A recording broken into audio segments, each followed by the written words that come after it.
Hello friends, foundation course in physics class 12 के इस video में हम लोग डिस्कस करेंगे exercise of chapter 1 electric charges and field. कुछ एक्सरसाइज हम लोगों ने ऑलरेडी डिस्कस कर लिया है पार्ट 10 में। इसमें उसको आगे कंटिन्यू रखेंगे। तो इस वीडियो का पहला क्वेश्चन है 1.9 exercise. A system has two charges q is equal to 2.5 times 10 to the power minus 7 coulomb and qb is equal to minus 2.5 times 10 to the power minus 7 coulomb. Located at points A 0 0 minus 15 centimetre, ये point दिया हुआ है, और दूसरा point दिया हुआ है 0 0 plus 15 centimetre respectively. What are the total charge and electric dipole moment of the system. तो टोटल चार्ज कितना है? आपके पास दो चार्ज है। एक काम करते हैं, इसको पहले बना लेते हैं फिगर में यहाँ पर।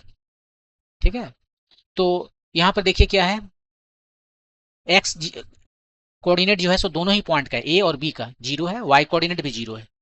तो जो भी कोऑर्डिनेट है वो केवल जेड कोऑर्डिनेट है। ठीक है, और ए का जो है सो -15 है और बी का जो है सो +15 है।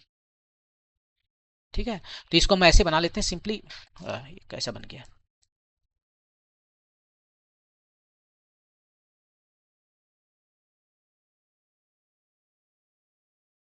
हम इसको एक लाइन ही ड्रॉ कर लेते हैं। ठीक से ऐसे, और एक पॉइंट यहाँ पर है, मान लेते हैं इसका ओरिजिन यहाँ पर है। इधर एक्स जा रहा है, इस डायरेक्शन में वाई होगा, इधर जेड है। ठीक है, और ये पॉइंट जो है सो कितना है, इसका ये ओरिजिन है, तो 0 0 -15 है सेंटीमीटर, और दूसरा है एग्जैक्टली उतना ही ऊंचाई पर 0 0 प्लस 15 सेंटीमीटर।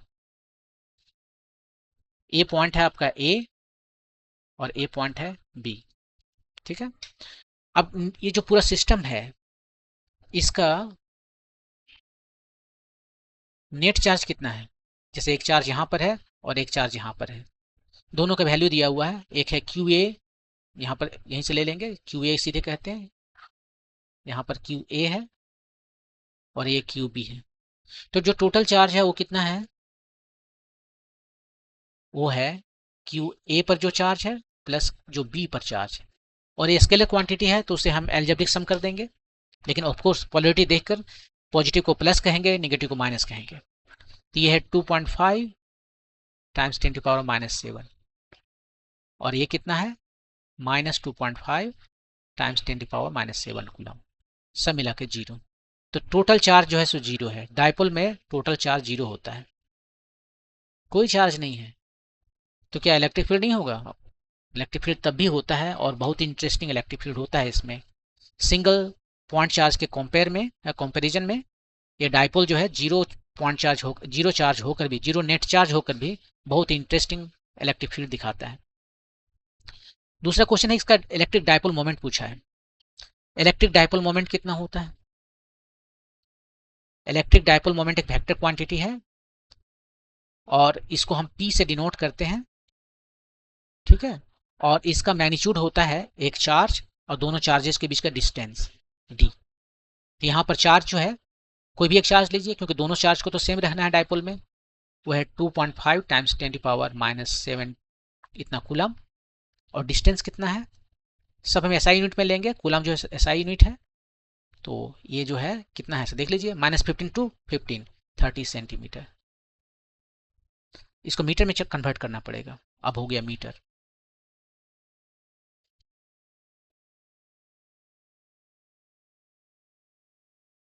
ये कितना आ गया, 7.5 times 10 to power -8 coulomb metre. ये आपका हो गया मैग्नीट्यूड। लेकिन इलेक्ट्रिक डायपोल मोमेंट जो है वो एक वेक्टर क्वांटिटी है, और वेक्टर क्वांटिटी होने की वजह से इसमें डायरेक्शन है। वो डायरेक्शन किधर है? डायरेक्शन होता है -q टू +q। तो उस हिसाब से यहाँ पर जो डायरेक्शन आया वो किधर हो गया, ये माइनस है, ये प्लस है। नहीं रुकिए थोड़ा सा, QA पर प्लस चार्ज है, ये देखिए QA पर जो है सो प्लस चार्ज है, और B पर जो है सो माइनस चार्ज है। तो minus charge two plus charge होता है, ठीक है। तो डायरेक्शन हो गया आपका बी ए में, अलोंग बी ए में हो गया अलोंग। और ये बी ए किधर है, बी ए देखिए ये जेड एक्सिस है ना, इसलिए यहाँ पर प्लस था, इधर नीचे माइनस है, तो जेड एक्सिस के ऑपोजिट में हुआ, तो ये हो गया अलोंग जेड प्राइम एक्सिस कहिए या निगेटिव जेड एक्सिस कहिए, जो भी कहना है आपको, निगेटिव जेड एक्सिस। आंसर में गलत दिया है पॉजिटिव जेड एक्सिस, ये आपका आंसर है। इसका डायरेक्शन है निगेटिव जेड एक्सिस में, पॉजिटिव जेड एक्सिस में नहीं, क्योंकि यहाँ पर चार्ज क्यू ए का जो चार्ज है वो प्लस है, यहाँ पर नीचे वाला जो चार्ज है यहाँ पर प्लस है, ये ओ माइनस है। और इलेक्ट्रिक डायपोल मोमेंट का direction minus charge two plus charge होता है, मतलब इस डायरेक्शन में आ रहा है, माइनस टू प्लस आ रहा है। ये जो है सो इलेक्ट्रिक डायपोल मोमेंट का डायरेक्शन है, निगेटिव जेड एक्सिस में हो गया। आंसर में गलत दिया है कि पॉजिटिव डायरेक्शन में इसका इलेक्ट्रिक डायपोल मोमेंट का डायरेक्शन है। ओके, मूव करते हैं। तो नेक्स्ट क्वेश्चन क्या है, क्वेश्चन है 1.10, क्या कह रहा है, an electric dipole with dipole moment 4 times 10 to power -9 coulomb metre. तो ये डायपोल मोमेंट को हम P से डिनोट करते हैं, ये 4 times 10 to power -9 coulomb metre है, 4 nano coulomb metre, is aligned at 30 degree with the direction of the uniform electric field. मान लीजिए यूनिफॉर्म इलेक्ट्रिक फील्ड है, इसका डायरेक्शन इधर है, ठीक है, और ये जो आपका डायपोल है वो इधर है, इस डायरेक्शन में, किस डायरेक्शन में, 30 डिग्री बना रहा है यहाँ से, ठीक है। तो 30 डिग्री बना रहा है, ये माइनस कहेंगे और ये प्लस कहेंगे, तभी ये 30 डिग्री हुआ। नहीं तो यदि इसको माइनस हम कहीं ऐसा कर दें, मान लीजिए यदि यहाँ पर माइनस कर दें और यहाँ पर प्लस कर दें और इलेक्ट्रिक फील्ड का डायरेक्शन ए है, तो ये जो फील्ड आपका मोमेंट है इलेक्ट्रिक डायपोल मोमेंट, उसका डायरेक्शन ए होगा, और अब दोनों वेक्टर के बीच का जो एंगल है वो ए हो जाएगा, ठीक है। और ए 30 डिग्री नहीं है, यदि ए 30 है तो ये ऑफकोर्स 150 डिग्री है, तब जो है एंगल 150 डिग्री हो जाएगा। अभी यहाँ पर माइनस रखेंगे तो इसका जो डायपोल है वो इस डायरेक्शन में है, तो दोनों का टेल एक जगह पर रखिए, दो वेक्टर का टेल एक जगह पर रखिए, और तब देखिए दोनों के बीच का एंगल कितना है, वो दोनों वेक्टर के बीच में ये 30 डिग्री है। ऐसे होगा, ये गलत है, ऐसे नहीं होगा, ठीक है। तो यहाँ पर जो है सो एंगल दे दिया है कि दोनों के बीच का एंगल जो है सो 30 डिग्री है, और क्या दिया है, मैग्नीट्यूड दिया है 5 times 10⁻⁴ Newton coulomb, electric field का वैल्यू दिया है ये 5 टाइम्स 10⁻⁴ न्यूटन पर कूलम। निकालना क्या है, calculate the magnitude of the torque acting on the dipole. Torque का मैग्नीट्यूड बताना है, टॉर्क कितना होता है, यदि किसी हम डायपोल मोमेंट को किसी इलेक्ट्रिक फील्ड में रखते हैं तो उसका टॉर्क होता है just cross product P cross E। Magnitude बोला तो यहाँ पर हम मॉड ले लेंगे और यही निकालना है सिंपली। अब क्रॉस प्रोडक्ट क्या होता है, ए क्रॉस बी होता है AB साइन थीटा, तो वह इसी तरह से यहाँ हो जाएगा PE साइन थीटा। डायरेक्शन से तो मतलब नहीं है, और P का वैल्यू दिया हुआ है, P का वैल्यू है 4 टाइम्स 10⁻⁹ कूलम मीटर, E का वैल्यू है दिया है 5 टाइम्स 10⁻⁴ न्यूटन पर कूलम, और साइन थीटा, थीटा जो है सो 30 डिग्री है, तो साइन थीटा का वैल्यू हाफ हो गया, ये 2 में चला गया इधर, 5 टाइम्स 2 10 हो गया, और A ऑलरेडी -13 है, 10⁻⁹ टाइम्स 10⁻⁴, तो 13 हो गया, और सब मिला के आपका आया 1 टाइम्स 10⁻12 न्यूटन मीटर। इसका प्रॉपर यूनिट दीजिए, और यदि प्रॉपर यूनिट यहाँ से नहीं आपको याद रहता है, आपको याद रखना होगा, तो आप यहाँ पर सबको लिखते जाइए, अपने आप आ जाएगा। ये क्या था, ये था कूलम मीटर, ये क्या था न्यूटन पर कूलम, ये कूलम कूलम खत्म, न्यूटन मीटर आ गया। तो ये आपका टॉर्क का मैग्नीट्यूड है। नहीं, इसमें थोड़ा मिस्टेक हो गया, मिस्टेक क्या हो गया कि हमने इसका वैल्यू 10⁻⁴ की जगह पर 10⁻⁴ लिख दिया, +4 की जगह में हमने -4 लिख दिया, तो उसे हम करेक्ट करते हैं, ये -4 है, ये भी -4 है, तो ये जो है सो 13 नहीं होगा, ये हो जाएगा -5, और फिर यहाँ पर ये हो जाएगा 10⁻⁻⁴, तो 1 टाइम्स 10⁻⁻⁴ न्यूटन मीटर, ये करेक्ट आंसर होगा। यहाँ पर हमने मिस्टेक किया, ये वैल्यू को जो है सो गलत लिखा था। ओके, मूव करते हैं नेक्स्ट क्वेश्चन पे। ये polythene piece rubbed with wool is found to have a negative charge of 3 times 10 to power -7 coulomb. Charge कितना है पॉलीथीन पर? इतना कूलम। पहला क्वेश्चन है estimate the number of electrons transferred from which to which. पहले देख लीजिए किससे किससे जाएगा। ये मान लीजिए पॉलीथीन है और ये है हमारा वूल, ठीक है, और ये है पॉलीथीन।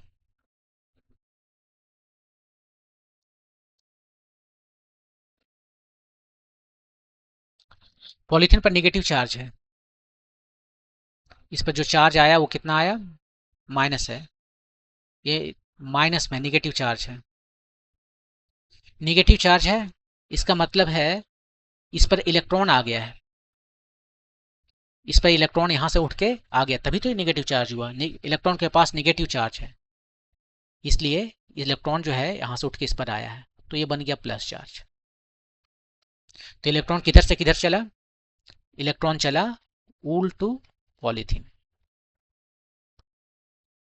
वूल से मूव कर गया इलेक्ट्रॉन पॉलीथीन में। पहला आंसर हो गया। अब पूछा कि कितना नंबर ऑफ इलेक्ट्रॉन्स मूव किया होगा। 10 ठो मूव किया, 1000 मूव किया, कितना मूव किया?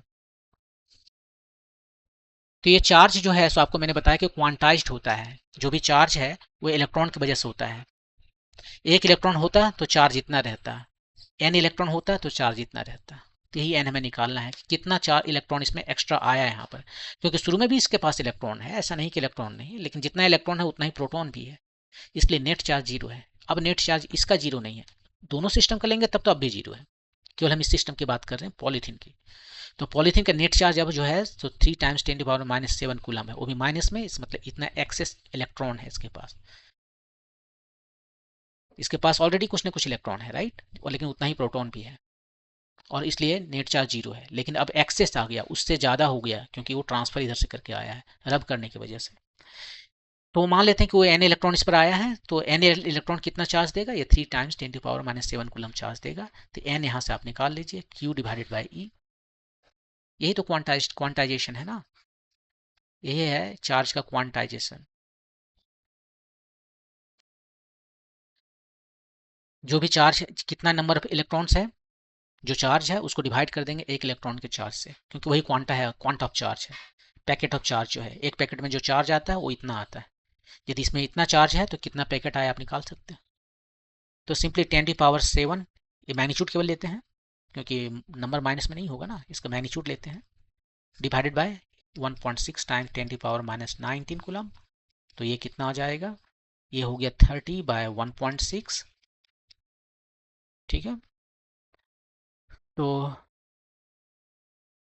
30 इधर दिए तो इधर भी देना पड़ेगा हमें। ऐसे क्यों कर रहा हूँ? 30/1.6। आप इसे कैलकुलेट कर सकते हो जैसे भी आपको पसंद हो। ये हो जाएगा समथिंग लाइक 2 पॉइंट नहीं, 2.1 पॉइंट 16 आया, 14 इधर से 88 12 समथिंग लाइक 1.88 टाइम्स 10 की पावर, ये कितना हो जाएगा? ये ऊपर जाएगा तो ऊपर जाएगा तो 12 हो जाएगा। इतना इलेक्ट्रॉन, इतना नंबर ऑफ इलेक्ट्रॉन जो है सो मूव किया है वूल से पॉलीथीन में। ये आपका आंसर हुआ पहला का। दूसरा क्वेश्चन क्या है? Is there a transfer of mass from wool to polythene. क्या मास भी इसका बढ़ गया पॉलीथीन का? यदि चार्ज निगेटिव चार्ज है तो क्या इसका मास बढ़ गया या घट गया, क्या हो गया?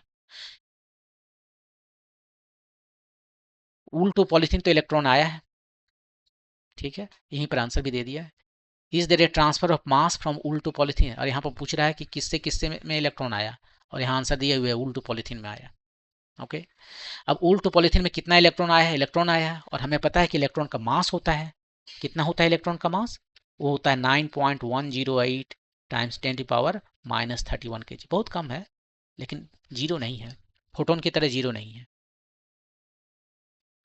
तो यदि यह इलेक्ट्रॉन का मास है और मास ट्रांसफर होकर आया है तो मास तो इंक्रीज करेगा ही। कितना मास इंक्रीज कर गया? इंक्रीज ऑफ मास। ये जो मास में इंक्रीज हुआ है उसको लिख देते हैं delta M, increase of mass of polythene.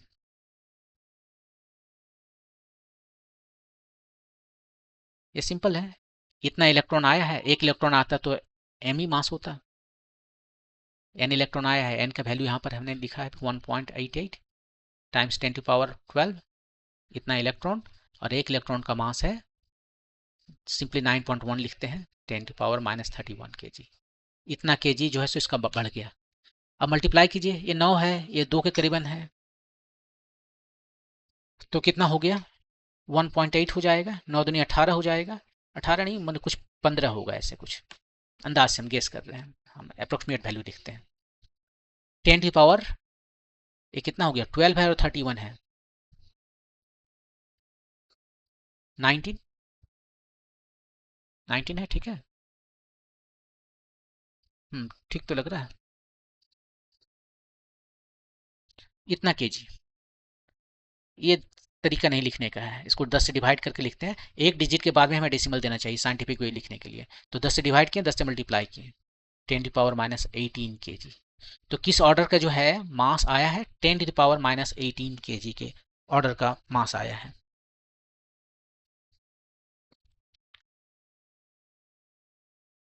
ये मास कितना है आप सोच लीजिए, कितना मास है। यदि आपके पास जो पॉलीथीन दिया गया था, ये पॉलीथीन, उसका कितना मास होगा। आप बोलोगे ओके ठीक है 3 ग्राम ले लेते हैं या 2 ग्राम ले लेते हैं ऐसे, और उसमें ऐड कर दिया है आपने डेल्टा एम जो कि है 10⁻−18 ग्राम। आपके लिए ना इसको कैलकुलेट तोलना जो है ना, वे करना बहुत बड़ा मुश्किल हो जाएगा, आपके लिए ही नहीं बल्कि जो एडवांस लैब है ना उसमें भी इतना वे करने के लिए मुझे नहीं लगता कि कोई पॉसिबल है कि इतना छोटा नंबर जो है सो वे कर सको आप। लेकिन इन प्रिंसिपल उससे आया है। ये मास वगैरह ऐसे डायरेक्ट वे करना मुश्किल है, इसके लिए इनडायरेक्ट वे होते हैं, वो इनडायरेक्ट वे से कैलकुलेशन किया जाता है। एनीवे मूव करते हैं नेक्स्ट क्वेश्चन पे। 1.12 two insulated charge copper sphere. देखिए यहाँ पर उसने इंसुलेटेड लिखा है। मैंने पिछले वीडियो में बताया था आपको कि मैं आपको जो इलेक्ट्रिकल परमिटिविटी है, रिलेटिव परमिटिविटी, उसके बारे में बताएंगे। यहाँ पर वही समय आ गया। ये इंसुलेटेड जो है सो है, दो ठो इंसुलेटेड चार्ज्ड कॉपर स्फीयर है। कॉपर स्फीयर है, ए और बी बनाते हैं थोड़ा सा, एक ए हुआ और एक बी हुआ, ठीक है। ये है ए और ये है बी। ये चार्ज्ड है, have their centre separated by A distance of 50 centimetre. 50 centimetre से एक दूसरे से दूर है। What is the mutual force of electrostatic repulsion if the charge on each is 6.5 times 10⁻⁻7 coulomb. इस पर कितना चार्ज है कि वे सेम है दोनों पर, 10⁻⁻7 टाइम्स 6.5 कूलम। वही बी पर भी चार्ज है सेम, और दोनों का पोलरिटी सेम है, पॉजिटिव है, तो रिपेल करेगा, ठीक है। ये इसको रिपेल करेगा, इसको रिपेल करेगा। The radii of A and B are negligible compared to the distance of separation. इसने बहुत सारे सेफ पॉइंट अपने लिए बनाया है, पता है। पहले तो बताया उसने कि इंसुलेटेड है, और दूसरा जो सेफ पॉइंट उसने अपने लिए बनाए हुए है वो बोल रहा है कि नेग्लिजिबल है रेडियाई। ये रेडियाई जो है सो भी नेग्लिजिबल कर दिया। ये दोनों उसने अपने लिए सेफ पॉइंट बनाया है। आपको जो प्रॉब्लम सॉल्व करना है उसमें इसका कोई यूज नहीं है, लेकिन मैं आपको बताऊंगा कि जो क्वेश्चन बनाने वाले हैं उसने कैसे अपने लिए सेफ पॉइंट बनाया। हाँ तो इतना है, अब बताना क्या है, फोर्स बताना है कि रिपल्सिव जो फोर्सेस लग रहे हैं दोनों में सेम फोर्स लगेंगे ना, जितना इस पर लगेंगे उतना ही उस पर लगेंगे। ये रिपल्सिव फोर्सेस हैं कितना, वो बताना है। तो पहले उसको बता लेते हैं, उसके बाद इसको डिस्कस करेंगे। पहले दोनों क्वेश्चन बता लेंगे। तो ये जो फोर्स है वो कितना होता है, 1/4πε0। चार्ज जो है दोनों का उसका प्रोडक्ट लेंगे, क्यू ए और क्यू बी r²। यहाँ पर जो चार्ज है दोनों पर वो सेम ही है, राइट। तो क्यों ना इसको हम क्यू कह दें, दोनों पर सेम है तो Q square by R square. अब सबका वैल्यू रखते हैं। जो कांस्टेंट है उसका वैल्यू है 9 टाइम्स 10 टू पावर 9। एक सेफ पॉइंट उसने नहीं लिखा यहाँ पर, कि उसने नहीं कहा कि ये एयर में है या वैक्यूम में है या किसी मीडियम में है। यदि ऐसा है आए क्वेश्चन जिसमें कुछ न बोले तो आप सोच लीजिए वो एयर में है या वैक्यूम में है। ठीक है, और तब हम यहाँ पर सिंपली 9 टाइम्स 10 टू पावर 9 लिखेंगे। मीडियम में बोलेगा तब ऑफकोर्स यहाँ पर जो है एप्सिलॉन आर का वैल्यू देगा।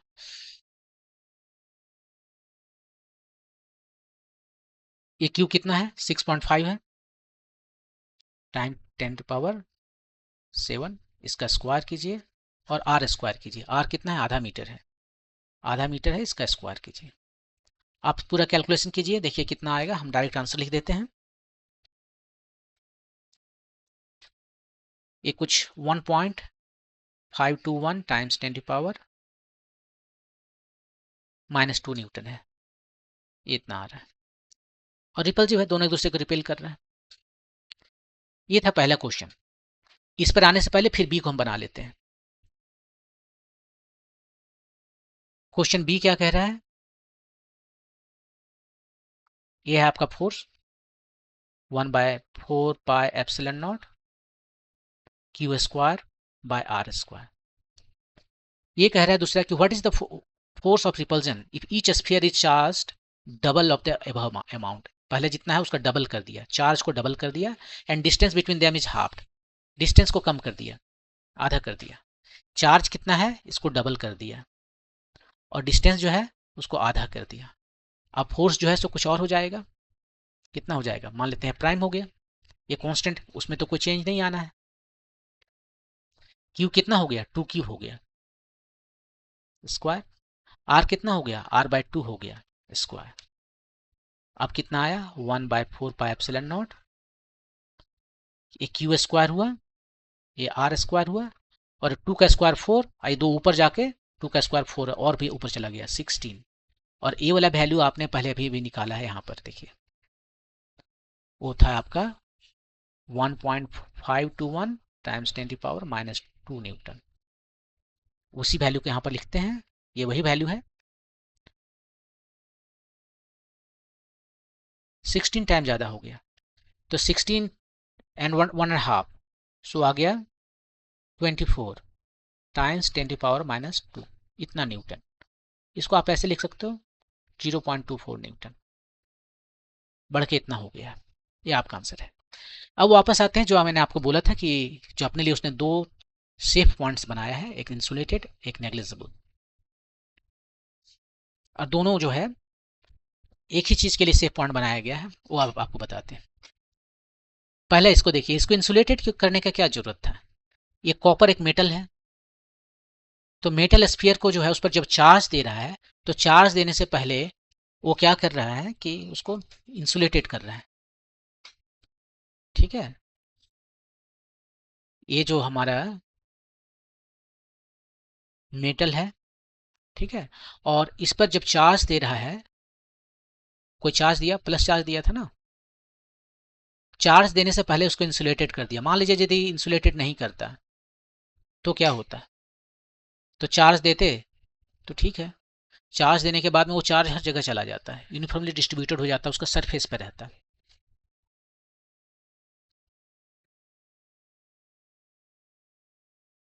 और वही हाल इधर भी है, एक ठो इस पर भी चार्ज है। ये जो चार्ज है उस पर अब इलेक्ट्रिक फील्ड बनाएगा अपना, इधर से इलेक्ट्रिक फील्ड जाएगा।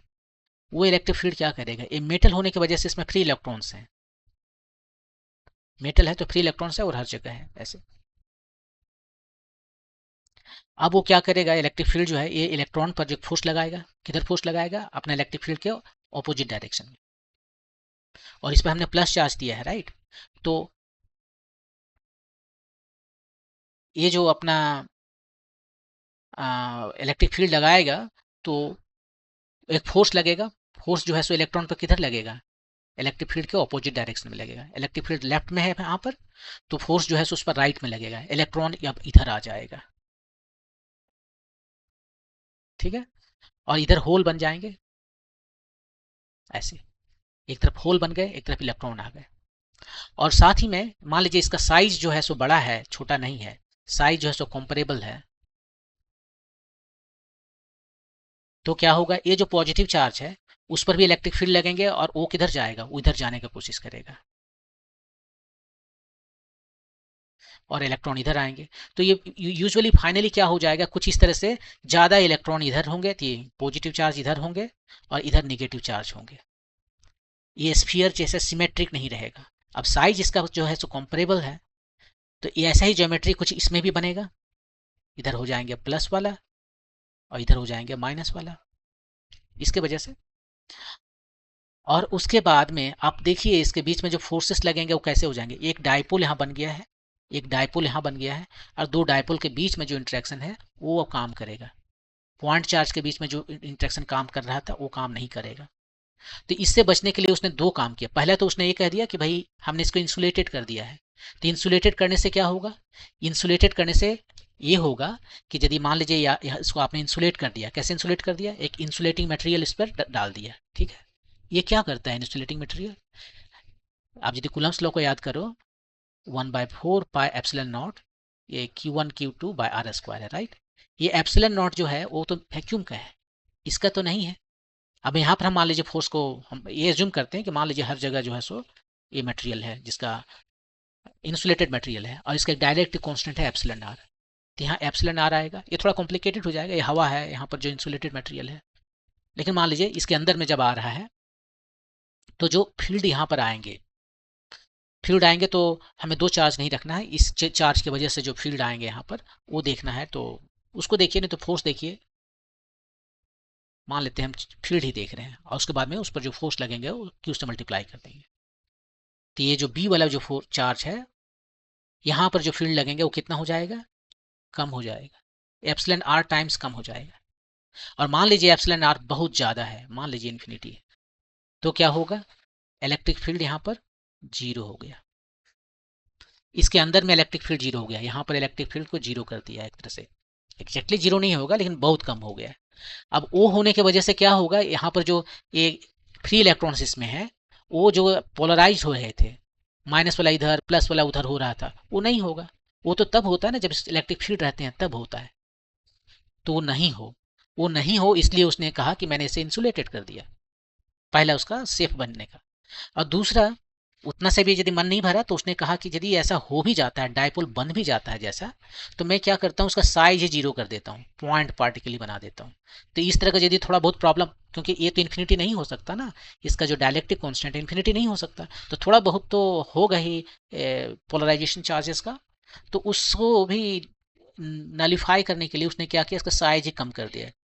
अब यदि साइज कम कर दिया तो तो इसका जो डायपोल मोमेंट होता है वही नहीं इंपॉर्टेंट है। आप मेरा डायपोल का जो सेक्शन है देखेंगे तो वहाँ डायपोल मोमेंट जो है वही इंपॉर्टेंट है, इंडिविजुअल चार्ज या उसके बीच का डिस्टेंस वो इंपॉर्टेंट नहीं है, ठीक है। ये दो जो प्रोडक्ट है वो इंपॉर्टेंट है। चार्ज जो बनना था सो तो बना। अब डी यदि जीरो हो जाए तो ये जो इलेक्ट्रिक डायपोल मोमेंट है वो जीरो हो गया। इसका मतलब है कि आप जो उसको डील कर रहे हो वो है Q equal two point charge, आप एक पॉइंट चार्ज को डील कर रहे हो। और जो फार्मूला भी आपको मैंने यहाँ पर दिखाया, ये कुलम्स लॉ जो लिख रहे हैं, ये पॉइंट चार्ज के लिए ही है। तो इस तरह से कोई उस पर उंगली ना उठाए, इसलिए उससे बचने के लिए उसने दो काम किए। एक तो ये काम किया कि इसको इंसुलेटेड कर दिया, इंसुलेटेड करने से इलेक्ट्रिक फील्ड कम हो गया, तो जो पोलराइजेशन है वो कम हो गया। और उसके बाद में और भी सेफ बनने के लिए उसने इसका साइज ही कम कर दिया, ताकि यदि जो थोड़ा बहुत पोलराइजेशन होकर डायपोल बनाया है उसका मोमेंट जो है सो जीरो हो जाए। और तब आपको इसे डील करना पड़ेगा, एज ए पॉइंट चार्ज। और दूसरी बात यह है कि यदि इसका साइज कम कर देने का और भी फायदा है कि ये जो पॉजिटिव चार्ज है, देख रहे हैं इस पर जो पॉजिटिव चार्ज है वो भी पोलराइज हो सकता है। मान लीजिए यदि ये जो पॉजिटिव चार्ज है वो भी पोलराइज हो सकता है, तो वो भी पोलराइज ना हो, क्योंकि यहाँ पर ये जो पॉजिटिव फोर्स ज़्यादा लगेंगे तो वो ज़्यादा मूव करेगा, यहाँ कम लगेंगे तो इसको इधर मूव कर सकता है, तो पोलराइजेशन हो जाएगा। यहाँ पर प्लस हो जाएगा, यहाँ पर चार्ज कम रहेंगे न, तो इधर एक्सेस पॉजिटिव चार्ज, इधर थोड़ा कम पॉजिटिव चार्ज हो गया। तो रिलेटिवली आप कह सकते हैं पॉजिटिव चार्ज है नेगेटिव चार्ज है, तो इस तरह से पोलराइजेशन हो जाएगा, तो उससे बचने के लिए उसने उसका साइज ही घटा दिया। तो ए उसने अपने सेफ पॉइंट के लिए किया कि दो काम किए, इंसुलेटेड किए और उसका नेग्लिजिबल रेडियाई बना दिया। ओके, मूव करते हैं नेक्स्ट क्वेश्चन पे। नेक्स्ट क्वेश्चन है 1.13। एक फिगर है, दिखा रहा है यहाँ पर कि ये प्लस है और ये माइनस है, चार्ज है यहाँ पर, प्लस चार्ज है माइनस चार्ज है, दो ठो प्लेट है। Figure this figure 1.30 shows tracks of 3 charge particle in a uniform electrostatic field। यहाँ पर जो फील्ड का डायरेक्शन किधर होगा बताइए? ये दिखाई, यहाँ प्लस दिखा रहा है, माइनस दिखा रहा है। पॉजिटिव चार्ज से नेगेटिव चार्ज की ओर इलेक्ट्रिक फील्ड का डायरेक्शन होता है, राइट। यहाँ पर हम पॉजिटिव चार्ज रखें और इस पॉइंट पर फील्ड का डायरेक्शन किधर होगा? इधर। और यदि यहाँ पर नेगेटिव चार्ज रखें तो भी इधर। तो दोनों मिला के खूब बढ़िया से इस तरफ रखेंगे। और ये इस तरह से रहने से क्या है कि इसका जो फील्ड का डायरेक्शन है, मैग्नीट्यूड हर जगह सेम होता है एक्सेप्ट एक कॉर्नर पर छोड़ के। तो देखिए कॉर्नर पर उसने आपको उतना ध्यान नहीं दिया है, बीच में हर जगह सेम रहता है, यूनिफॉर्म। उसने कहा भी है कि यूनिफॉर्म इलेक्ट्रोस्टैटिक फील्ड है। Give the science of the 3 charges, 1 2 3 जो 3 चार्ज पार्टिकल हैं वो बताना है कि कौन पॉजिटिव चार्ज है कौन नेगेटिव चार्ज है। Which particle has the highest charge to mass ratio, charge to mass ratio जो है वो भी बताना है, किसका ज्यादा है, हाईएस्ट है तीनों में से, 1 का, 2 का या 3 का। दो क्वेश्चन हो गया। पहले इसका पोलरिटी बताइए। 1 जो है सो पॉजिटिव है, नेगेटिव है, 2 पॉजिटिव नेगेटिव है, 3 पॉजिटिव नेगेटिव है। तो देखिए क्या है कि यहाँ पर जो फोर्स किधर, इलेक्ट्रिक फील्ड किधर लग रहा है? नीचे लग रहा है। फोर्स यदि यहाँ पर ये चार्ज पार्टिकल है तो उस पर फोर्स लगेगा। फोर्स किधर लगेगा? फोर्स लगेगा, फोर्स क्या होता है? Charge times electric field. यदि ये पॉजिटिव चार्ज है तो फोर्स किधर लगेगा? लगेगा इलेक्ट्रिक फील्ड के डायरेक्शन में, ठीक है। और यदि क्यू नेगेटिव चार्ज है तो फोर्स किधर लगेगा? Along opposite of E, electric field के ऑपोजिट डायरेक्शन में लगेगा। तो इसको अब हम फिगर देख के देखते हैं कि किस में जिधर फोर्स लगेगा। यहां पर देखिए पार्टिकल को इधर मूव करा रहा है, इधर भेज रहा है, राइट। उसका डायरेक्शन किधर है? मान लेते हैं यहां से हम एक लाइन ड्रॉ कर लेते हैं।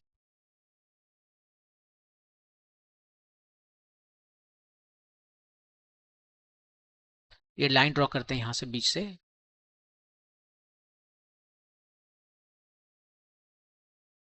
ये हमारा एक्स एक्सिस है और इसके परपेंडिकुलर में वाई एक्सिस है।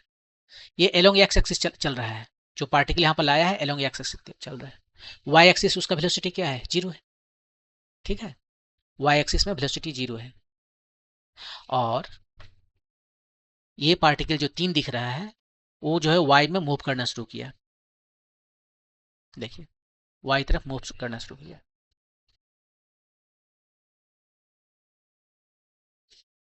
ये भी वाई मूव करना शुरू किया, Y along positive Y, along negative Y. ये भी एलोंग पॉजिटिव वाई की तरफ मूव करना शुरू किया। तो कौन इलेक्ट्रिक फील्ड का डायरेक्शन किधर है? नीचे। और नीचे कौन मूव कर रहा है? नीचे 3 मूव कर रहा है, तो ये हो गया पॉजिटिव। इलेक्ट्रिक फील्ड के डायरेक्शन में जिसमें मूवमेंट आएगा, जिस पर फोर्स लगेगा, तो जिधर फोर्स लगेगा वो उधर ही मूव करेगा ना, क्योंकि इनिशियल स्पीड इसका 0 है। वी वाई कितना है? 0 है, रुका हुआ है, एक तरह से कर सकते हैं। आप एक्स डायरेक्शन को भूल जाइए, वाई डायरेक्शन को देखिए। वाई डायरेक्शन में ये रुका हुआ है, राइट। और उसके बाद में जैसे ही इसके अंदर मूव किया, उसने को एक फोर्स लगने लगा, ये वाला फोर्स लगने लगा। और उस फोर्स का डायरेक्शन किधर है? यदि पॉजिटिव चार्ज होगा तो इलेक्ट्रिक फील्ड के डायरेक्शन में, और नेगेटिव चार्ज हुआ तो उसके ऑपोजिट डायरेक्शन में, मतलब ऊपर में लगेगा। तो जिस चार्ज पार्टिकल पर फोर्स का डायरेक्शन जो होगा वो उसी डायरेक्शन में मूव करेगा, क्योंकि शुरू में वो क्या है? रुका हुआ है, वाई डायरेक्शन के रेस्पेक्ट में बोल रहे हैं। यदि रुका हुआ नहीं रहता तो अपना इनिशियल डायरेक्शन में कुछ दूर तक चलता है, उसके बाद में जो डायरेक्शन है फोर्स का, मान लीजिए उसी डायरेक्शन में फोर्स का है तो एक्सेलरेट कर जाएगा, और अपोजिट डायरेक्शन में है तो उसका स्पीड धीरे धीरे घटेगा और उसके बाद में फिर फोर्स के डायरेक्शन में मूव करेगा।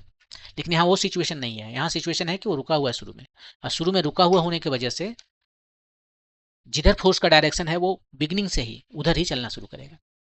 तो देखिए बिगनिंग से ही किधर चलना शुरू किया? नीचे चलना शुरू किया, और नीचे फील्ड का डायरेक्शन है, इसका मतलब पॉजिटिव हो गया। और ये दोनों उसका उल्टा चल रहा है, तो ये दोनों नेगेटिव हो गए। पहला क्वेश्चन तो हो गया इसका। अब पूछा कि जो चार्ज बाय मास का रेशियो है वो किसके लिए ज्यादा है। ये कैसे देखेंगे चार्ज बाय मास का रेशियो? इसको देखने के लिए हमें क्या करना होगा, हमें करना ये होगा कि पहले हम निकाल लेते हैं y डायरेक्शन में इसका कितना डिस्प्लेसमेंट है। y डायरेक्शन में जो है सो डिस्प्लेसमेंट निकाल रहे हैं हम, कौन सा फॉर्मूला लगाएंगे, y equal to U T plus half A T square, S equal to U T plus half A T square लगाते हैं। और हम y डायरेक्शन में है तो सबके लिए हम y कंपोनेंट ले लेते हैं, सब कुछ y कंपोनेंट, t का तो कंपोनेंट नहीं होगा। एस वाई कितना है हम निकालते हैं, यू वाई तो जीरो है, y डायरेक्शन में कोई स्पीड नहीं था, हाफ ए वाई कितना होगा, एक्सलेशन कितना होगा y डायरेक्शन में जो फोर्स लग रहा है, फोर्स कितना लगा क्यू ई बाय मास, ये एक्सलेशन हो गया, ये force divided by mass acceleration time T square, ये आया आपका आया ई बाय 2 टी स्क्वायर, और इधर है आपके पास Q by M.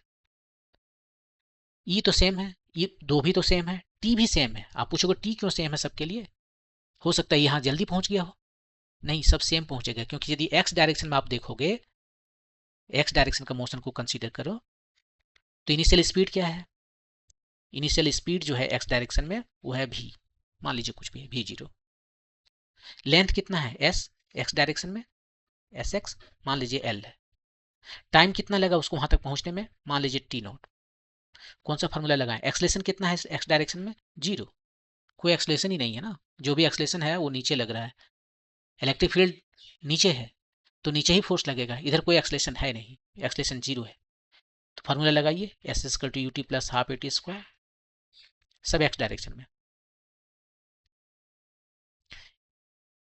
S X कितना है एल, यू एक्स वो तो जीरो हो गया, हाफ ए एक्स कितना है, नहीं ये तो गलत किया ना मैंने,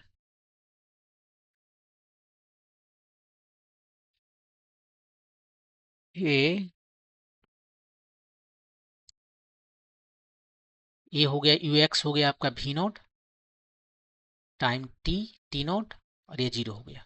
तो टी नॉट कितना आया, एल बाय वी नॉट। अब एल तो सबके लिए सेम है, और वी नॉट यहाँ पर जब इंड पर पहुंच रहा है तब, और वी नॉट इनिशियल स्पीड जो है सो सबका सेम होना चाहिए, उसने बताया नहीं, लेकिन ये जो मूव कर रहा है तो इनिशियल स्पीड जो है सो सबका सेम है, ये एज्यूम करते हैं वी नॉट जो है सो सबका सेम है, v naught for all particles. तो क्वेश्चन में थोड़ा सा इन्फॉर्मेशन कम है, ठीक है। तो ये टी नॉट सबके लिए सेम है, मतलब ये वाला जो टी है वो सबके लिए सेम है, तो ये कांस्टेंट हो गया सबके लिए। तो एस वाई किस पर डिपेंड कर रहा है, एस वाई जो है सो सिंपली प्रोपोर्शनल है क्यू बाय एम के। तो एस वाई मतलब कि वाई में जो डिस्टेंस चला है, जो ज़्यादा चलेगा उसका क्यू बाय एम का रेशियो ज़्यादा होगा, जो कम चलेगा उसका क्यू बाय एम का रेशियो कम होगा। तो सबसे कम सबसे ज़्यादा कौन चला है यहाँ से।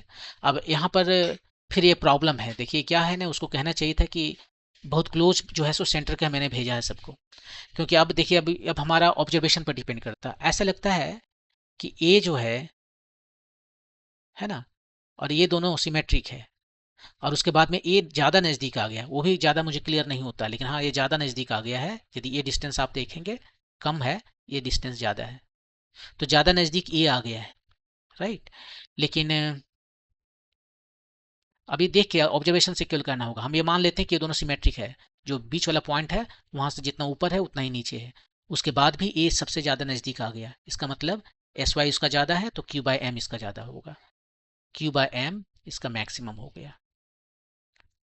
मिनिमम किसका है, मिनिमम अब देखिए मिनिमम कहना मेरे लिए फिर अगेन मुश्किल हो जाता है, क्योंकि ये इतना डिस्टेंस चला, ठीक है, और ये कितना डिस्टेंस चला, ये जो है सो डिस्टेंस चला है कुछ यहाँ से ना, यहाँ से। अब ये दोनों में कौन बड़ा है, ये बड़ा मुश्किल काम है।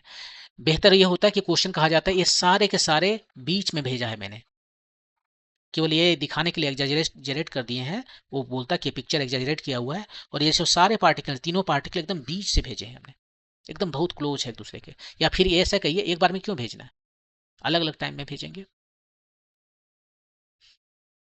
लेकिन उसके बाद तीनों प्लॉट को हम ऐसे करके बना दिए, क्योंकि एक साथ में भेजने से एक प्रॉब्लम यह है कि आपस में भी तो इंटरेक्ट करेंगे, तीनों को एक साथ भेजेंगे तो आपस में भी इंटरेक्ट करेंगे, तो वो भी थोड़ा प्रॉब्लम करेगा। लेकिन आप कह सकते हो कि इसका जो इंट्रैक्शन है आपस में वो बहुत नेग्लिजिबल है, क्योंकि ये फोर्स ज़्यादा लग रहा होगा। तो मैक्सिमम तो ये हो गया और यही आपका आंसर है। वो मिनिमम पूछा नहीं, लेकिन मिनिमम यदि बताना हो तो मेरे लिए मुश्किल हो रहा है, लेकिन शायद ये मिनिमम हो, वो देख कर आपको बताना पड़ेगा।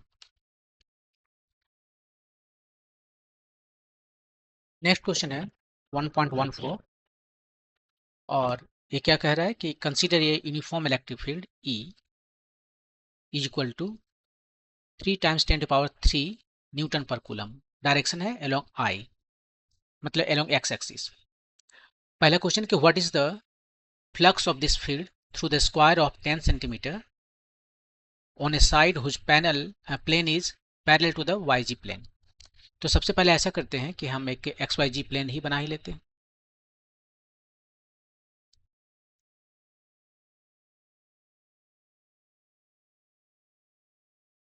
ये हमने XYG प्लेन बना लिया। ये हमारा x एक्सिस है, ये हमारा y एक्सिस है, ये हमारा z एक्सिस। इसको आप हमेशा इस तरह से बनाइए कि I क्रॉस J जो है सो हमेशा K आए। I की ओर अपना फिंगर रखिए, राइट हैंड कर्ल रूल।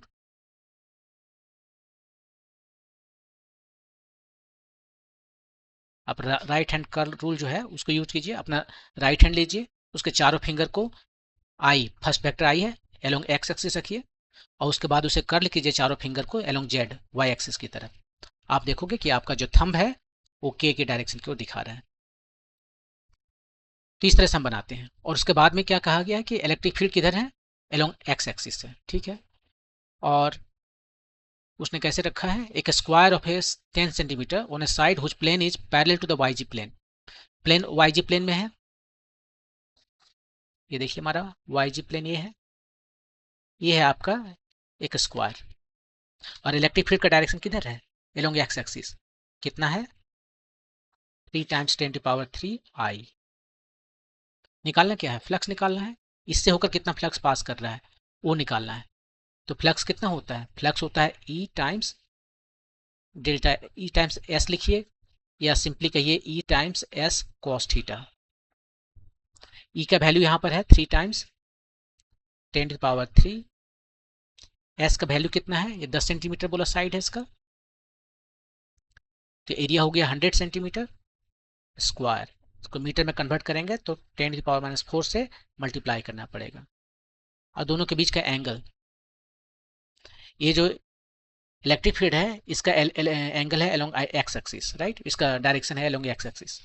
ये जो वेक्टर आपको दिख रहा है एरिया वेक्टर, इसका डायरेक्शन किधर है, इसका डायरेक्शन होता है नॉर्मल टू द प्लेन। और प्लेन है YG प्लेन, YG प्लेन में, तो इसका परपेंडिकुलर डायरेक्शन जो है x एक्सिस में आता है। तो एंगल आया आपका 0 डिग्री, cos 0 1 हो गया। सबको मल्टीप्लाई कीजिए तो आपका आंसर आ गया, ये कितना है, 3 2 5, 5 में से 4 गया तो 1 यहाँ पर आया, 30 newton metre square per coulomb. ये आपका आंसर हो गया। तो ये था question number A। Question number B क्या है, B है कि what is the flux through the same square if the normal to the plane makes a 60 degree angle with x axis. अब जो प्लेन है वो A नहीं है, अब जो प्लेन है उसको यहाँ पर बनाते हैं। अब जो प्लेन कुछ इस तरह से आया, ये तो इधर जा रहा है ना, तो 60 डिग्री बनाएगा, कुछ ऐसे आया प्लेन, ये वाला प्लेन। और ये जो है इस पर जो परपेंडिकुलर है वो कितना एंगल बना रहा है x एक्सिस के साथ, 60 degree. 60 degree angle with x axis, ये 60 डिग्री है। ये है E का डायरेक्शन, x भी है और E का भी डायरेक्शन है। और ये है एरिया वेक्टर का डायरेक्शन, दोनों के बीच का एंगल 60 डिग्री। दोनों का टेल एक जगह है, दोनों के बीच का एंगल, दोनों वेक्टर के बीच का एंगल है। तो यहाँ पर जो हम फ्लक्स निकालेंगे वो फ्लक्स कितना है, flux electric field times area vector और cosine of angle between them. सबके वैल्यू रखिए और आपका आंसर आ जाएगा। ये तो है 3 × 10⁻³। एरिया एग्जैक्टली सेम है, सब कुछ सेम है, क्यों ना हम इसको वहां से लिखें। यहाँ पर जो cos थीटा जो है सो थीटा 0 डिग्री था तो 0 लिखे थे, 1 था। और यहाँ पर जो है सो ये जस्ट 90 है, तो एग्जैक्टली सब कुछ लिखे जा रहे हैं, सेम का सेम देख लीजिए। इसके बाद में वहां पर 1 था जो यहाँ पर हम एक्स्ट्रा लिख रहे हैं, ये 1 था cos 0, यहाँ पर cos 60 डिग्री है, और ये एग्जैक्टली सेम है टोटल का टोटल जो कि 30 आया था। 30 टाइम्स ये वाला जो है एंगल हमारा cos 60 वो हाफ होता है, तो ये आ गया 15 Newton metre square per coulomb, उसका आधा हो गया। फ्लक्स जो है सो पहले का आधा हो गया, पहले 0 डिग्री पर था, तो दोनों के एंगल के बीच angle between electric field and area vector के बीच में पहले एंगल कितना था फर्स्ट केस में?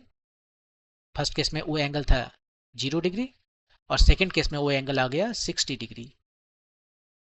और कोसाइन जो है 60 कितना होता है? वो हाफ होता है। कोसाइन 0 डिग्री वो 1 होता है। तो सेकंड केस में बी में जो इलेक्ट्रिक फील्ड आएगा वो पहले का आधा होगा। यहाँ पर 30 आया था, इलेक्ट्रिक फील्ड नहीं, फ्लक्स 30 आया था, यहाँ पर जो है 15 आ गया। ओके, मूव करते हैं नेक्स्ट क्वेश्चन पे। What is the net flux of the uniform electric field of exercise 1.14? इसके पहले वाला ही एक्सरसाइज है। Through a cube of side 20 centimetre oriented so that its faces are parallel to the coordinates. ऐसा करते हैं, पहले जो है सो हम एक क्यूब बना लेते हैं।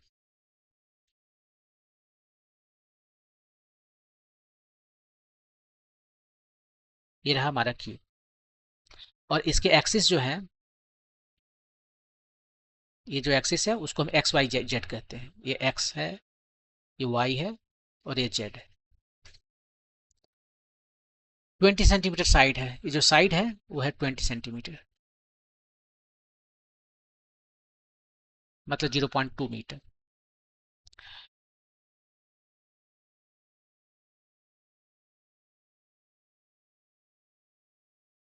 It's faces are parallel to the coordinate axis. इसका जो फेस है वो कोऑर्डिनेट एक्सिस की तरफ है, तो है। देखिए ये वाला जो फेस दिख रहा है आपको, सबसे सामने वाला फेस वो एक्स एक्सिस के अलोंग है, ये बगल वाला फेस वाई एक्सिस के अलोंग है, और ये ऊपर वाला फेस जेड एक्सिस के अलोंग है। तो ठीक है, ऐसे ही है। और इससे होकर आपसे क्या पूछा है कि नेट फ्लक्स बताना है। इलेक्ट्रिक फील्ड पिछला क्वेश्चन है, पिछला क्वेश्चन में कहा था इलेक्ट्रिक फील्ड हमारा ए है 3 × 10⁻³ टाइम्स 10⁻³ आई है। और इससे होकर जो फ्लक्स आ रहा है वो कितना होगा? तो फ्लक्स इससे होकर जो आ रहा है, फ्लक्स क्या है यहाँ पर? ये जो फ्लक्स है वो होता है number of electric field lines.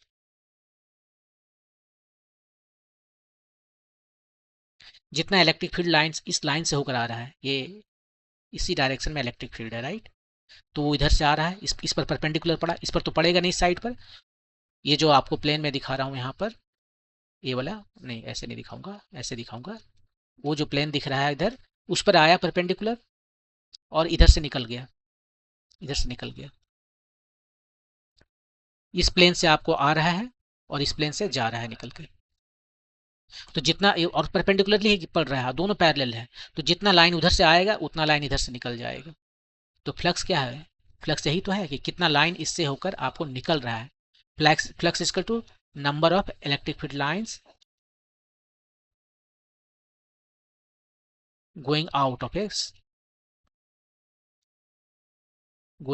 A close surface, मतलब किसी वॉल्यूम से। जा कितना रहा है? मान लीजिए रहा है सम वैल्यू 5 1। जा रहा है कितना? जो जा रहा है उसको प्लस कहते हैं, जो आ रहा है उसको हम माइनस कहेंगे। और वो दोनों सेम है ना, जितना लाइन आ रहा है उतना लाइन जा रहा है, दोनों सेम है, तो ये 0 हो गया। तो फ्लक्स जो है 0 है। आप सोच लीजिए पानी यहाँ से आ रहा है, इस साइड से पानी आ रहा है और इस साइड से निकल कर जा रहा है। जितना पानी आ रहा है उतना जा रहा है, क्योंकि सभी डायरेक्शन उसका देखिए हर जगह सेम है, तो इसलिए इसका फ्लक्स जो है 0 है। ऐसे नहीं पसंद आया आपको तो आप ऐसा कैलकुलेशन कर लीजिए। बिना कैलकुलेशन ही इसको करने का कोशिश कर रहे थे, कैलकुलेशन कर लीजिए। फ्लक्स 1 जो है वो निकालिए, फ्लक्स 2 जो है वो निकालिए। फ्लक्स 1 जो है ये हमारा है, इसको 1 कहते हैं, यहाँ पर इसको फ्लक्स 1 कहेंगे, और ये वाला जो है जो जा रहा है उसको फ्लक्स 2 कहते हैं। आप इस बात को याद रखिए कि जो एरिया वेक्टर है, इसका एरिया का जो वेक्टर है वो हमेशा ये जो क्लोज सरफेस है उसके आउटसाइड होता है, रेडियली आउटवर्ड, अंदर नहीं। तो एरिया वेक्टर यहाँ का ए है और यहाँ वाला का बाहर जा रहा है, दोनों ही बाहर जा रहा है। एरिया वेक्टर इधर भी बाहर जाएगा सरफेस से, उधर भी बाहर जाएगा। तो इस जगह पर एरिया वेक्टर और इलेक्ट्रिक फील्ड के बीच में जो एंगल है वो एंटी पैरेलल है, 180 डिग्री। तो यहाँ पर यदि हम इसका वैल्यू निकालें, कोई इलेक्ट्रिक फील्ड है, एस है, एंगल हो गया 180 डिग्री, तो इसको हम लिख सकते हैं माइनस ई एस। और एस कितना है? एरिया है एक सरफेस का जो ए स्क्वायर है, एज दी साइड है। तो फाई टू कितना है? फाई टू यहाँ पर देखिए इस सरफेस पर इलेक्ट्रिक फील्ड और एरिया, एरिया ए स्क्वायर हुआ और कॉस थीटा, थीटा है एंगल बिटवीन इलेक्ट्रिक फील्ड और एरिया वेक्टर का। एरिया वेक्टर इसी डायरेक्शन में जिस डायरेक्शन में इलेक्ट्रिक फील्ड है, एक्स डायरेक्शन में। तो यहाँ पर है ई एस कॉस 0 डिग्री, ये आया ई एस। और दोनों को जो ऐड कर देंगे हमें, फाई 1 प्लस फाई 2, तो आ जाएगा minus E S plus E S. कोई भी नंबर लिखने की जरूरत नहीं, 0। ओके, मूव करते हैं नेक्स्ट क्वेश्चन पे। Careful measurement of the electric field at the surface of A black box indicates that the net outward flux through the surface of the box is 8 times 10 to the power 3 newton metre square per coulomb. कितना flux बाहर जा रहा है? 8 times 10 to the power 3 newton metre square per coulomb जा रहा है, flux बाहर जा रहा है। कोई एक ब्लैक बॉक्स है, एक ब्लैक बॉक्स है, कोई मान लीजिए बॉक्स है हमारा, किसी भी शेप का हो सकता है, वो कोई जरूरी नहीं है कि वो क्यूब हो। ये बॉक्स है, इससे जो फ्लक्स जा रहा है, इलेक्ट्रिक फील्ड लाइन जो बाहर निकल कर जा रहा है चारों तरफ से, सब मिला के जो है इतना है। क्वेश्चन 1 है, what is the net charge inside the box? Net charge कितना है इनसाइड द बॉक्स? हम कहते हैं ये जो सरफेस दिख रहा है यही हमारा गॉसियन सरफेस है। गॉसियन सरफेस हमें पता चल गया, तो हम लिख सकते हैं गॉस लॉ। फाई, ये जो फ्लक्स जो है जो इससे निकल कर बाहर जा रहा है वो होता है गॉस लॉ के मुताबिक चार्ज जो इसके अंदर है इनसाइड बाय एप्सिलॉन नॉट। और यहाँ पर बता दिया है फ्लक्स कितना निकल के बाहर जा रहा है, वो है 8 टाइम्स 10 टू the power 3। तो चार्ज कितना इनसाइड है वो हमसे पूछा गया है, और एप्सिलॉन जो है, एप्सिलॉन जो है उसका वैल्यू हमें आता है 8.85 टाइम्स 10 टू the power -12। और यहाँ से क्यू का वैल्यू निकल गया, क्यू इनसाइड के वैल्यू ये ऑलमोस्ट 70 हो गया, 9 टाइम्स 8 72, ऑलमोस्ट 70 हो गया। और 10 टू the power कितना आया? 9। तो इसको हम लिख सकते हैं या तो 70 नैनो कूलम लिखिए, या फिर 0.7 1000 से डिवाइड कर दिए, 1000 से मल्टीप्लाई कर दिए, तो ये इतना आया। तो 0.7 माइक्रो कूलम। या तो आप ये बोलिए या आप ये बोलिए, या जैसे भी लिखना है आपको। ये है आपका चार्ज अंदर में। क्वेश्चन 2 है, if the net outward flux through the surface of the box were 0, could you conclude that there were no charges inside the box? Why or why not?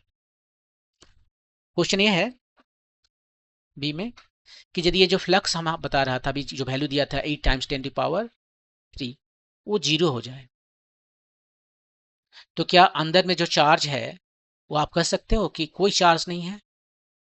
ने क्या इससे ये कंक्लूड कर सकते हैं कि no charge inside close surface? जो Gaussian surface है, क्लोज सरफेस है, उसके अंदर में कोई चार्ज नहीं है, आप ये बता सकते हो क्या? कंक्लूड कर सकते हैं? आंसर है नहीं। इससे केवल हम ये कंक्लूड कर सकते हैं, जो हम लिखते हैं यहाँ पर phi is equal to q inside by epsilon naught, ये 0 है, तो क्यू इनसाइड 0, मतलब कि क्यू इनसाइड में जो क्यू 0 है वो ये क्या है? नेट 0 है। हो सकता है अंदर में जो है ये हमारा सरफेस है, अंदर में यहाँ पर प्लस क्यू है, यहाँ माइनस क्यू है, यहाँ पर +3 क्यू है, यहाँ पर -3 क्यू है। ऐसे सब जो ऐड करने पर कितना आता है? 0 + 0 0 आया। तो इसका ये मतलब नहीं कि अंदर में कोई चार्ज है ही नहीं, चार्ज है, लेकिन नेट चार्ज 0 है। तो ये जो हमें बताता है गॉस लॉ, वो जो यहाँ क्यू इनसाइड लिखा रहता है ना, वो नेट लिखा रहता है, नेट चार्ज जीरो है। वो ये नहीं कहता कि उसके अंदर चार्ज है ही नहीं, नेट चार्ज सब मिला के जो चार्ज है वो जीरो है। ये कुछ इलेक्ट्रिक फील्ड लाइन जो है बाहर करेगा, ये कुछ अंदर खाएगा, तो सब मिला के जो इलेक्ट्रिक फ्लक्स आते हैं, जो नंबर ऑफ लाइन जो क्रॉस करते हैं इस गॉसियन सरफेस को, जितना बाहर निकल रहा है उतने अंदर आ रहा है, तो सब मिला के जीरो हो जाता है। तो इसका मतलब है कि उसका फ्लक्स जीरो है। लेकिन इसका ये मतलब नहीं कि फ्लक्स यदि जीरो है तो अंदर में चार्ज ही नहीं है, चार्ज है, लेकिन सबका सम अप जो है वो जीरो है। तो आपका आंसर है नो। ओके, मूव करते हैं नेक्स्ट क्वेश्चन पे। ये point charge plus 10 micro 10 microcoulomb is at a distance of 5 centimetre directly above the centre of a square of side 10 centimetre. यहाँ पर दिखा रहा है फिगर, एक स्क्वायर है 5 सेंटीमीटर के डिस्टेंस पर, ये 10 सेंटीमीटर का जो साइड है उसका स्क्वायर वो यहाँ पर पड़ा हुआ है, फिगर दिखा रहा है ये। What is the magnitude of the electric flux through the square? ये 5 सेंटीमीटर पर है, ध्यान दीजिए, और इसका साइड कितना है, 10 सेंटीमीटर है। यदि यही 5 सेंटीमीटर और पीछे जाकर एक हम और इसको भी बना दें, इसी के पैरेलल रख दें, यही 5 सेंटीमीटर इधर लेफ्ट में ये देखिए, ये आपका 5 सेंटीमीटर है और ये भी 5 सेंटीमीटर है। ऐसा ही प्लेट जो है, ऐसा ही जो स्क्वायर है, हम यहाँ पर खड़ा कर दें 10 सेंटीमीटर का, यहाँ पर भी खड़ा कर दें, इस पर भी खड़ा कर दें, इस पर भी खड़ा कर दें, ये कहाँ आ जाएगा, सेंटर पर। देखिए 5 ही सेंटीमीटर है इधर है, ठीक है। और यहाँ से जो हम खड़ा करेंगे ये स्क्वायर, ऐसे जो खड़ा करेंगे, अब बनाना मेरे लिए मुश्किल होगा, वो 10 वाला होगा। ये जो मैं खड़ा कर रहा हूँ ये 10 वाला है, 10 सेंटीमीटर पर। ठीक है, चलिए कुछ को तो मोटा मोटी बन गया। ये उसका सेंटर पर आ गया। ये ऊपर वाला जो डिस्टेंस है, देखिए ठीक से तो बना नहीं, ये सेंटर पर आ गया, राइट। तो ये सिमेट्रिकल है, ये जो चार्ज है ये सिमेट्रिक हो गया इस स्फीयर में, मैंने उसके सेंटर पर है, तो सिमेट्रिकल है फॉर ऑल सरफेसेस। यहां से एक सरफेस को जैसे देखता है वैसे बाकी सरफेस को भी देखेगा, सेंटर पे है ना। तो इस सरफेस पर जितना यहाँ से इलेक्ट्रिक फील्ड लाइन निकल कर जाएगा, वो कुछ टेढ़ा मेढ़ा जाएगा, कुछ इधर से कुछ इधर से जाएगा, उतना ही इधर से भी जाएगा, उतना ही इसी सरफेस से जाएगा, उतना नीचे वाले से, उतना ऊपर वाला से। तो same number of field lines, electric field lines जो है पास करेगा किससे, will pass from each surface, क्योंकि सिमेट्री की वजह से, ईच सरफेस। टोटल कितना पास करता है, टोटल जो पास करता है वो हम गॉस लॉ से जानते हैं, Q inside by epsilon naught. ये टोटल है। एक सरफेस से होकर कितना पास करेगा, वही पूछा है कि एक सरफेस से होकर कितना पास करेगा, फ्लक्स थ्रू, इससे पूछा था ना, वो एक ही सरफेस है, फ्लक्स थ्रू वन सरफेस, नीचे वाला जो है कितना हो जाएगा, कितना सरफेस है टोटल, ऊपर नीचे दो, आमने सामने दो, 4, और बाजू में दाएं बाएं दो, 6 ठो है, तो 1/6 होगा ये जो फ्लक्स है यहाँ पर टोटल उसका। और टोटल फ्लक्स कितना है, Q inside by epsilon naught, आई 6 यहाँ पर लिख दिए, सबका वैल्यू रखिए और आपका आंसर।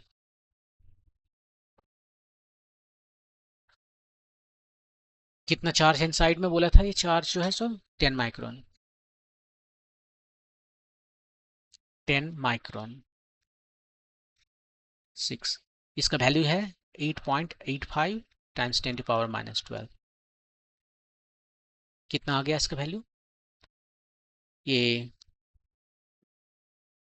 ये कितना है, 10 है, ये कितना हो गया, ये ऑलमोस्ट 9 है। हाँ, 9 को टाइम से 6 से मल्टीप्लाई किए 54 हुआ, ये थोड़ा ज़्यादा ले लिया था तो 50 ले लेता हूँ कुछ ऐसे।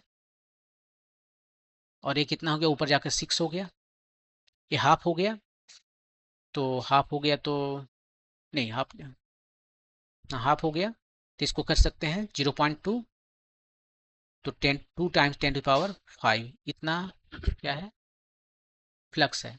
फ्लक्स है तो न्यूटन कूलम, ये इलेक्ट्रिक फील्ड हुआ मीटर स्क्वायर, ये फ्लक्स का यूनिट हो गया। तो वो जो फ्लक्स आएगा something like 2 times 10⁵ newton metre square per coulomb आएगा। बस यहाँ सिमेट्री से निकाल लिए कि 6 जो साइड्स हैं 6 साइड से इक्वल अमाउंट में फ्लक्स बाहर निकल रहे हैं। और टोटल का हमें गॉस लॉ से यहाँ पता चल जाता है, ये टोटल है, ये गॉस लॉ है। यहाँ पर गॉस लॉ से हमें पता चल जाता है टोटल कितना फ्लक्स बाहर निकल रहा है, ये उसका 1/6 छेटो सरफेस। ये हो गया आपका क्वेश्चन नंबर 1.17। इस वीडियो में इतना ही। नेक्स्ट वीडियो में 6 और क्वेश्चन बचे हुए हैं, उसको सॉल्व करेंगे। Thank you.